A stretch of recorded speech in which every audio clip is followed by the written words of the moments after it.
Occasionally, I like to cook. Now, I know that everybody approaches this task differently, but I like to put all of the ingredients on the counter that I'm going to use for whatever I'm making. Because there's nothing more frustrating than to start out on a project and then to discover that something you need is not available. It's called getting ready or preparing. And much of life is really found in the preparation. It's not so much that it's in the event itself, but it is getting yourself ready for something. And that's very true of cooking. It's not so much the result, because most of us know that by the time it's put on the table, it's about 6 minutes and it's gone. But it may have taken 2 hours or more to prepare whatever is put on the table. And many times we wonder why we go to all the trouble, because it does take such a short amount of time to consume whatever it is we have made. But that's true about almost every facet of our lives. We spend more time preparing than we do in the actual experience itself. There's something about us that we need to get ready for whatever is out there in front of us in order to get the most out of it. It's like if we're not really ready, we miss something that we could have experienced or that could have meant something to us. I believe that this is exactly why we move through these times called Advent, when we get ready to celebrate the birth of Christ. It's also why we move through a period of time before we begin to celebrate Easter, because there is a sense that we need to be ready to get the full impact of what it is God is doing on our behalf. To move casually through this time and not to do some introspection, to not be sure that the ingredients are all on the counter before us, I believe is to miss the real purpose and meaning of what it means for us to be loved by God. Because what we put on the counter, that is what we do to prepare to celebrate this event, really does make a difference as to what it means for us and how that meaning begins to affect us and help us to see life differently. Because in the Easter celebration, God has sent the final word of what it means to be loved. When Christ came into the world, it was God's way of saying, I finally have said it as best I can ever say it.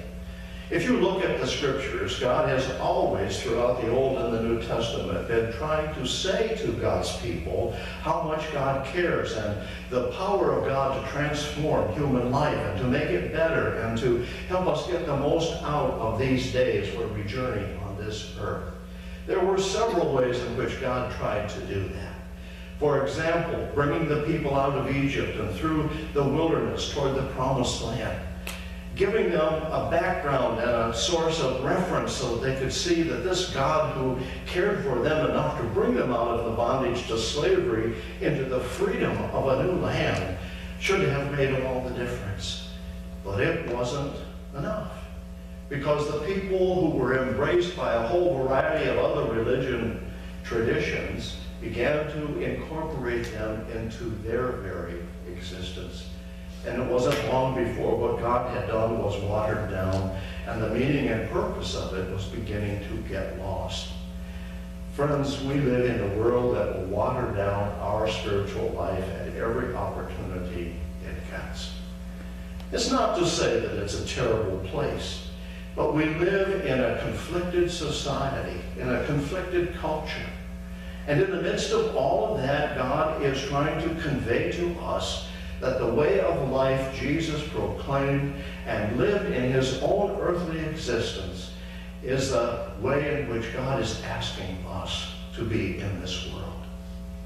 This Lenten season, these weeks as we prepare ourselves to celebrate the resurrection of Jesus Christ, are a time for us to deepen down, to experience life a little differently. One of the reasons that I have the Lenten cross up here is because the world thinks that the way you do this is to make some kind of sacrifice because Jesus sacrificed himself. But the real purpose of Lent is to see where we need to change the way we exist so that when Easter arrives, it really becomes a time for us to rejoice and be glad in a very powerful way. Easter isn't just another day for Christians. It's the culmination of everything God has tried to say and do to the human family. It's the culmination of everything God has tried to do to embrace this creation in a way that it realizes its fullest potential. What one of us thinks we've reached our fullest potential? Do we not all have hopes and dreams and aspirations that are rooted and grounded in what's to come?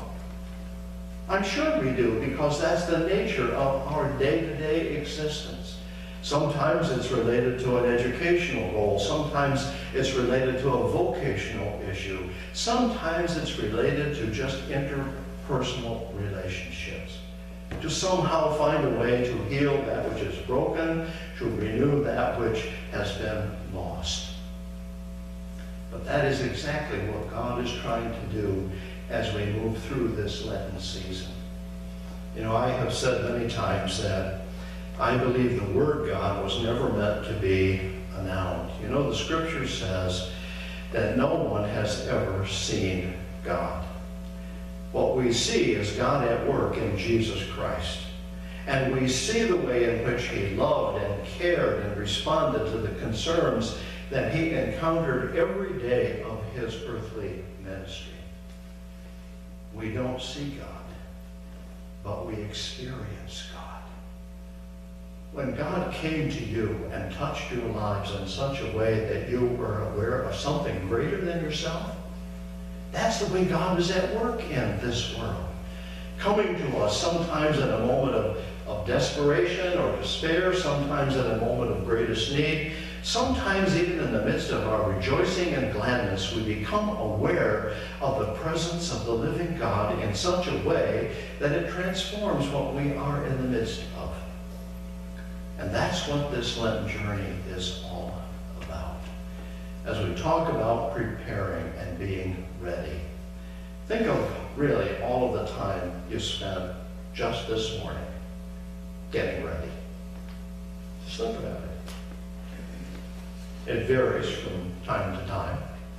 When I was a kid, getting ready wasn't a real problem at all. You just got up and put your clothes on and left. And that's the way most kids operate. But as we grow older, we spend more time getting ready. The public presentation becomes even more important to us. Isn't it important to be ready for the Christ? Isn't it important enough to be ready to spend time getting ready for the celebration of Easter Sunday and the resurrection? The good news of what God has done for us in and through Jesus Christ. Do you feel it inside at all? Or is it just another cultural experience? It is a deeply spiritual reality for us. And so when we move through this Lenten time, all of these action words are meant to help us deepen down a little bit. To think about how can we become more aware of what God is at work doing in the world. And so when we are caring or giving or sharing or preparing, all of these things are meant to help us get the most out of what God has done for us in Jesus Christ. So this week, I would encourage you to get yourselves ready. If you heard the words of the readings from the gospel, there is a sense in which Jesus Christ says, there will be a time when you need to be ready. You need to be ready. And if you were a householder, would you not be ready? And so if you are a disciple of Jesus Christ, be ready. Because we believe not only that God raised Jesus Christ from the dead, but we believe that Christ will come again. And are we going to be ready? Are we deeply enough aware that God has a plan for the redemption of all of creation in the fullness of God's time? So let's deepen ourselves down. Let's prepare. Let's be ready, not just for the celebration of Easter Sunday morning, but for the return of the Christ. Because the love of God has planned for the fullness of that redemptive experience in the fullness of God's time. Be ready. Let's be prepared. Would you pray with me?